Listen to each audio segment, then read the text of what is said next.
बंधुओं, वंदे विश्व गौ मातरम। भारतवर्ष की आत्मा ग्राम है और ग्राम यदि कमज़ोर रहा तो जैसे मनुष्य की आत्मा जब तक विकसित नहीं होती वह पूर्ण विकसित नहीं हो सकता, ऐसे हम बिना ग्रामों के संपूर्ण विकास को अनदेखा कर कर भारत के गौरव की बात करना एक स्वप्न जैसा प्रतीत होता है। आगामी कुछ वर्षों में हम देख ही रहे हैं कि जिस प्रकार से गौ माता का ह्रास हुआ है, गौ माता का उपहास हो रहा है, गौ माता को दर दर की ठोकरें खाने के लिए विवश होना पड़ रहा है, उसके पीछे का कारण कोई गौ माता के प्रति केवल अश्रद्धा होना ही नहीं है। ऐसा नहीं है कि हमारी गौ माता के प्रति श्रद्धा नहीं है, लेकिन जिन गौ माता के पुत्रों के द्वारा गौ माता को माँ कहा जाता है, उन गौ माता के पुत्रों के द्वारा ही गौ माता को सड़क पर छोड़ दिया जा रहा है और रेलवे पुलों के नीचे, सड़क के नीचे, सड़क पर दुर्घटनाग्रस्त होने के लिए और बल्कि अपने ही पुत्रों को दुर्घटनाग्रस्त करने के लिए रोड पर बैठने के लिए विवश, ऐसे अनेक दृश्य पूरे भारतवर्ष में हमको देखने को, सुनने को और आ रहे। इसका सीधा सा कारण हमारे ध्यान में आता है कि गौ माता हमारे लिए माता कब तक थी? जब तक हम उससे अपने परिवार के लिए आर्थिक उपार्जन का वह हमारे लिए केंद्र थी, आर्थिक सुदृढ़ता का हमारे परिवार का लिए और एक आयाम थी, एक स्तंभ थी, और इसीलिए वह पूरे संचालन का एक केंद्र थी। चाहे वो प्रकृति चिकित्सा के रूप में हो, गौमूत्र के माध्यम से चिकित्सा हो, या हमारे पालन पोषण संवर्धन हेतु पौष्टिक दुग्ध हो, घी हो, इन सब चीज़ों पर जब हम गौ माता पर निर्भर हुआ करते थे। अभी शुद्धता का बात करें तो भारतवर्ष में कोई भी हमें शुद्ध घी प्रदान नहीं कर रहा है। ये सब बातें हम बहुत कर चुके हैं, लेकिन अभी सीधी बात हम करना चाहते हैं आगामी चुनावों में भी, और आगामी अनेक वर्षों तक भी अगर संघर्ष करना पड़ा तो हम करेंगे। हम स्पष्ट इस बात को मान चुके हैं कि अगर गौ माता बचेगी तो ये धरती बचेगी। धरती बचने का तात्पर्य है कि ये पन्नी है, और ये यूरिया है, डीएपी है, फास्फोरस है, और ये कीटनाशक हैं, ये सब के सब हमें कितना नुकसान पहुंचा रहे हैं, इस पर मैं अभी आज भाषण नहीं करूंगा। उसका दुग्ध निकालने के लिए जो इंजेक्शन लगाकर दुग्ध निकाल दे रहे हैं, कीटनाशक की खेती वाले जो पदार्थ हैं, फल है, सब्जियां हैं, वो हमारे ही परिवार रिश्तेदारों को हम बेच रहे हैं। ये सब एक बहुत बड़ा संकट हमारे सामने खड़ा हुआ है। लेकिन इन सब का समाधान की तरफ अगर हम सोचते हैं तो गौ माता एक आस की किरण है। उसके लिए कैसा क्या हम एक योजना बना सकते हैं, तो हमने चिंतन किया है, विचार किया है मिल करके, और उस चिंतन को, विचार को हमको अलमी जामा पहनाना है, हमको उसको मैदान में लाना है। तो मैदान में लाने के लिए क्या करना है? अभी सीधी सी बात हम शासन को ये बात ध्यान में करवा रहे हैं बंधुओं कि 1000, 2000, 3000 यदि किसी गौवंश को हमने किसी गौशाला में रख भी दिया तो उसे गौ माता का संवर्धन पालन नहीं हो रहा है। वो तो एक जैसे वृद्धाश्रम में हमने माता पिता को रख दिया और अपनी औपचारिकता पूरी करने के लिए हम उनको कभी उनके जन्मदिन पर या कोई तीज त्यौहार पर हम उनसे मिलने के लिए चले गए। ये मात्र एक औपचारिकता हो गई कि कभी कभी पुण्य कमाने के लिए हम गौ माता को गुड़ खिलाने चले गए, पुण्य कमाने के लिए हमने कभी गौ माता के लिए खली का दान कर दिया। तो हम अपनी महती जिम्मेदारी से और अपने आप को मुक्त पाते हैं कि हम गौ माता के पुत्र होने के नाते से ये कर रहे हैं, या अपनी मनोकामना पूर्ण करने के लिए गौ माता की सेवा कर आए। नहीं, इससे काम नहीं होने वाला है। ना तो हम इससे अपनी धरती बचा पाएंगे, ना तो हम इससे अपनी प्रकृति बचा पाएंगे, ना तो हम इससे अपना स्वास्थ्य बचा पाएंगे, और ना हम इससे अपनी संस्कृति बचा पाएंगे। तो उसके लिए हमको एक सूत्र के आधार पर चलना पड़ेगा, और परिणाम कारक हमारे लिए ध्यान में आता है कि यदि ग्राम को हमको बचाना है तो गौवंश को बचाना पड़ेगा। गौवंश बचेगा तो ग्राम बचेगा, और ग्राम बचेगा तो हमारी संस्कृति अपने आप ही बचेगी। वो सब एक साथ जुड़े हुए बिंदु हैं, कभी उस पर और विस्तार से चर्चा करेंगे।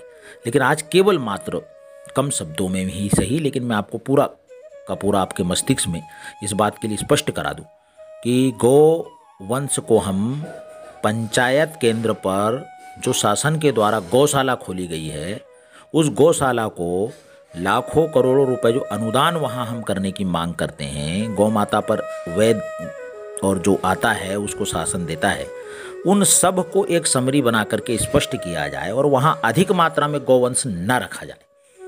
1000, 500, 200 ऐसी गाय वहाँ नहीं रखेंगे। तो गाय हम कितनी रखेंगे? हम शासन को इस ओर मांग कर रहे हैं कि वहाँ कुल मिलाकर गौशाला में 50 गाय हो। वो 50 गाय कौन सी हों? वो सारी 50 गाय भारतीय जो नस्लें हैं विभिन्न प्रकार की, जैसे गीर है, साहिवाल है, राठी है, थारपार है, ये हमारी मुल्की जो गाय हैं जिसका कंधा होता है, ऐसी मुल्की गाय जो है, जो उसका बहुत बड़ा विज्ञान है, वो वैज्ञानिकों ने फिर गौ माता की महानता और मुल्की गाय पर आपने कई बार सुना है, और नहीं सुना तो आगे सुनेंगे। लेकिन ये मुल्की गाय हमारी वो वहाँ पर कुल 50 संख्या हो, 50 से 51 भी ना हो। और इन्हीं नस्लों के नस्ल सुधार के लिए कुछ नंदी भी हों।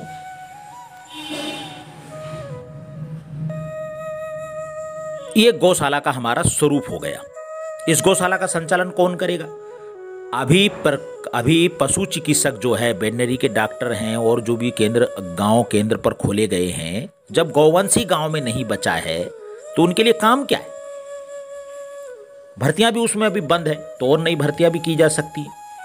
तो जो हमारा वेटनरी डॉक्टर है, जो हमारे वेटनरी के विभाग के लोग हैं वहां पर, वो और औद्यानिक विभाग के हमारे बंधु जो हैं, वो दोनों मिलकर के उनके कर्मचारियों के साथ पूरी व्यापक योजना बनाकर उस 50 गोवंश जो हमने रखा है गौशाला में, उसका संचालन करेंगे। अब गौशाला का पंचायत स्तर पर क्या काम होगा? तो सीधी सी बात है कि हम किसानों को आर्थिक समृद्ध बनाने के लिए और उनका पलायन रोकने के लिए नगर की तरफ, और ग्राम को समृद्ध बनाने के लिए, और हमारे स्वास्थ्य को समृद्ध बनाने के लिए, स्वस्थ बनाने के लिए, आर्थिक सुदृढ़ता प्रदान करने के लिए, और हमारे खेत में अपने आप प्रकृति खेती कैसे प्रारंभ हो जाए। तो गौ माता चूंकि चलता फिरता विज्ञान है ही, और इसलिए हमने ये बात रखी है कि गौशाला में नहीं तो किसानों के घर पर गाय होगी। तो जैसे हमने 5 गाय किसी किसान ने रखी, तो उद्यानिक विभाग और पशु चिकित्सा के जो लोग हैं वो मिलकर इस बात का सर्वे करवाए शासन, और उसके पास में वो जो गौवंश है उसकी विधिवत सूची बने, और वहाँ से फिर वो 5000 रुपये, 5 गाय पर 5000 रुपये, 10 गाय पर 10,000 रुपये, ऐसा शासन को गौवंश के पालन संवर्धन कर रहे परिवार को देना चाहिए। ऐसी हम मांग कर रहे हैं। दूसरी बात, अब इसका जो गौमूत्र और गोबर होगा, इसका निपटारा कैसे करेंगे? ये प्रकृति खेती के लिए खेतों तक बाद में कैसे पहुंचाया जाए? तो इसके लिए स्पष्ट हमारा मानना है कि जो गौशाला हमने 50 गाय की गौशाला जहां पर हमने रखी है, उस गौशाला में किसान के द्वारा किसान के घर पर जो गोबर हो रहा है, जो गौमूत्र संग्रह करने का हम प्रशिक्षण गौशाला में उसको दे रहे हैं, वो गोबर और गौमूत्र, और उतना ही नहीं तो दुग्ध घी, दुग्ध मठा और दही, इन सब उत्पादों का खरीदी केंद्र भी हम गौशाला को बनाएं और शासन उनसे खरीदे, और उसकी भी आय किसान को होगी। और जो गौमूत्र और गोबर हमने किसानों से वहां गौशाला में रखा है, वो जैविक खाद के रूप में, गौमूत्र अर्क के रूप में, कीटनाशक के रूप में बिक्री के लिए वहां से भी उपलब्ध रहे, जो किसानों को हम खेती के लिए फिर वहां से उपलब्ध कराएंगे। इस प्रकार का ये जो पूरा तंत्र है, ये गौ माता आधारित हमारे ग्राम का यदि स्वरूप होता है, तो उसे गौ माता की भक्ति है, आस्था है, सात्विकता है, धैर्यता है, संस्कृति के संवर्धन के जो आयाम हैं वो स्वतः धीरे धीरे विकसित होने लगेंगे। अभी अर्थ प्रधान समाज होने जाने के कारण ये आथाधापी की और कारण से अभी युवा त्रस्त है कि वो नगर में जाकर कुछ काम करे, व्यवसाय करे, नौकरी करे। ऐसी परेशानी में केवल मात्र गौ माता की भक्ति उसके हृदय में प्रकट नहीं हो पा रही है, और थोती भक्ति करने से कुछ होगा नहीं। और इसलिए मेरी आप लोगों से प्रार्थना है कि हम शासन से स्पष्ट ये मांग करते हैं और गौ माता को राष्ट्रीय प्राणी घोषित किया जाए। लेकिन कब? जब हम गौ माता पर 1000 रुपये एक गाय पर घर पर देने लगे, उसके गौमूत्र गोबर का निपटारा ठीक होने लगे, तब हम गौ माता को राष्ट्रीय प्राणी घोषित करें। इस ओर हमारा काम प्रमाणिक हो, तब हम गौ माता को राष्ट्रीय प्राणी घोषित करें। और जो प्रकृति चिकित्सा पद्धति है, उस प्रकृति चिकित्सा पद्धति को हम राष्ट्रीय चिकित्सा पद्धति घोषित करें। ऐसे 2, 3, 4 बिंदुओं का हम मांग कर रहे हैं, गांव-गांव में जा रहे हैं। इस आंदोलन से साथ जुड़ने के लिए हम राष्ट्रपति के नाम से हस्ताक्षर अभियान भी छेड़ने वाले हैं। तो इन सब बिंदुओं को अभियानात्मक रूप से हम चलाने वाले हैं। इसके लिए हमारे गौग्राम संस्कृति संरक्षण समिति से जुड़ने के लिए हमारा एक ऐप है।